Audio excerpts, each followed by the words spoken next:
વિગતવાર સમાચાર જોઈએ। અમદાવાદમાં વધુ એક પોલીસ કર્મચારીનું હાર્ટ એટેકથી મોત થયું છે। ક્રાઇમ બ્રાન્ચમાં ફરજ બજાવતા કોન્સ્ટેબલને અટેક આવ્યો। નરેશ પટ્ટણી નામના કોન્સ્ટેબલનું હાર્ટ એટેકથી મોત થયું છે। 3 મહિનાથી ક્રાઇમ બ્રાન્ચમાં ફરજ બજાવતા હતા। અગાઉ માધુપુરા પોલીસ સ્ટેશનમાં પણ ફરજ બજાવતા હતા। આ પોલીસકર્મીનું હાલ તો હાર્ટ એટેકથી મૃત્યુ થયું હોવાના સમાચાર છે તે મળી રહ્યા છે।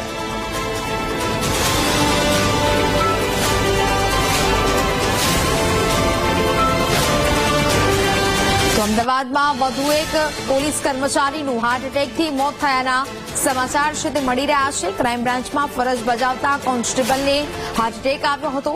નરેશ પટ્ટણી નામના કોન્સ્ટેબલનું હાર્ટ એટેકથી મોત થયું હોવાના સમાચાર મળી રહ્યા છે। મહત્વનું છે કે 3 મહિનાથી ક્રાઇમ બ્રાન્ચમાં તેઓ ફરજ બજાવી રહ્યા હતા। જોકે અગાઉ માધુપુરા પોલીસ સ્ટેશનમાં પણ તેઓ ફરજ બજાવી ચૂક્યા છે। જે પ્રકારે આ માહિતી સામે આવી રહી છે, હાર્ટ એટેકને લઈને વધુ એક પોલીસ કર્મચારીના મોતના સમાચાર સામે આવી રહ્યા છે। અમદાવાદના આ પોલીસ કર્મચારી કે જેમનું હાર્ટ એટેકથી મોત થયું છે।